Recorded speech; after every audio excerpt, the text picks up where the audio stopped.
Hi, this is Douglas. I'm a physical therapist and running coach bringing you another informative Healing on the Run running form correction video for Achilles tendonitis, commonly referred to as heel pain.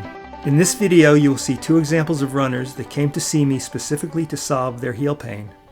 This is a common problem for runners and other active people and can usually be tracked back to some form of overuse of the muscles of the calf, that being the soleus and gastrocnemius muscles.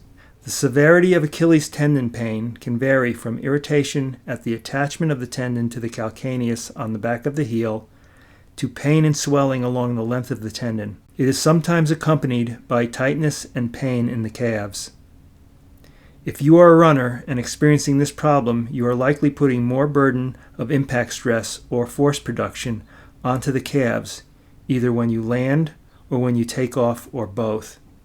The work of the calves and lower leg is to stabilize the foot on uneven surfaces and to negotiate the relationship of foot to ground. Naturally, in the mechanics of stride, there will be some force production initiated by the stretch reflex prior to takeoff, and at times when extra effort is needed, as in a kick. If the core is producing the lion's share of the force production, as it should, then the calves can maintain an even tension and tone that is promoted by a balance in the contraction and relaxation of the calf muscles. This helps one to avoid over or prolonged contraction of the soleus and gastroc muscles and the damage to the connecting tissue, such as the Achilles tendon, that the normal impact forces can create when these muscles are tight. Let's now look at a couple of runners who were forced to reduce their training and effort levels with running because of heel pain that hadn't responded, except in a temporary way, to a variety of different treatments. The first runner we're going to look at has been competing in triathlons for the last few years and has suffered from moderate to severe pain in the back of his left heel for 2 years that hasn't responded to a variety of treatment options, including layoff. As I mentioned, pain in the back of the heel, commonly called Achilles tendonitis, is generally a function of a running form strategy that puts a large burden of work on the calf muscles. This could be either in the impact phase or takeoff phase of the running gait, or a mixture of both. In the first example, this is mostly in the takeoff phase that the work of force production is given over to the lower leg. Looking at this first set of stills, you can see on the left the hips are back, chest is up and out in the front, arms and shoulders are pulled back. Moving to the right, you can see the torso is now aligned over the hips, chest relaxed, arms and shoulders are dropped forward. Now, moving on to the slow motion shot, focusing on the torso, pelvis, and hip action, you can see on the left that the movement of the pelvis is limited. The shoulder girdle shows good rotational movement, but it does not translate to the pelvis. When the chest is pulled up in this way, the oblique abdominals, which attach to the lower ribs, are stretched in length and fall out of alignment, so that they are disabled from the role of producing and transmitting movement from above. In addition, the latissimus dorsi muscle of the back is shortened because of the bowing of the back. This power-producing workhorse is also disabled in part from doing its job. Looking at the before and after, side to side, the quality of the movement is smooth and well distributed throughout the torso and legs on the right. On the left, he seems more choppy, and you can see that the shoulders are working, the pelvis and hips are drawn back and immobile, and that the legs are working.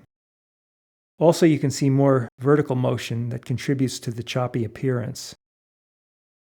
Moving to the still frames of him in mid-stance, you can see the difference in vertical displacement on the before and after shots.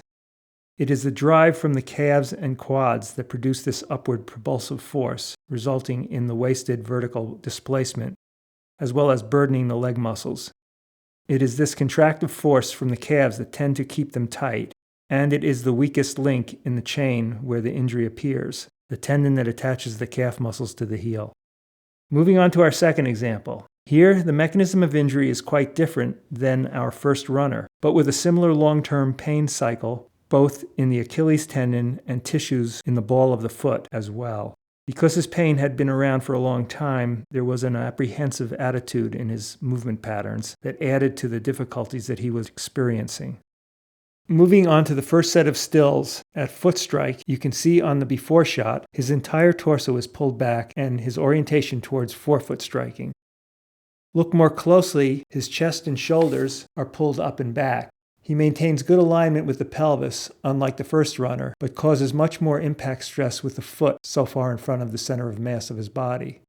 With a heel strike pattern, this would usually result in knee damage, but in his case, with the forefoot pattern, it favors foot and Achilles problems.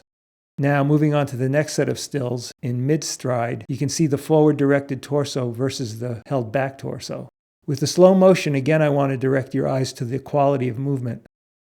In the initial video session on the left, there is the choppy, bouncy quality in his movement that we can attribute to running off his calves. And with the latter session on the right, you can see more smooth and circular quality to his stride and movement in general. A conclusion that can be drawn from these two examples is that force production from the calf puts the foot and Achilles tendon at risk, and it is just a matter of how much or hard you run as to when you might start getting injured. To work with running injuries using the healing on the run approach, it is best to consult with a professional who has an understanding of the injury, your running form, and your current training and goals. I work out of Lafayette, Colorado, and can be contacted through my website at radiantrunning.com.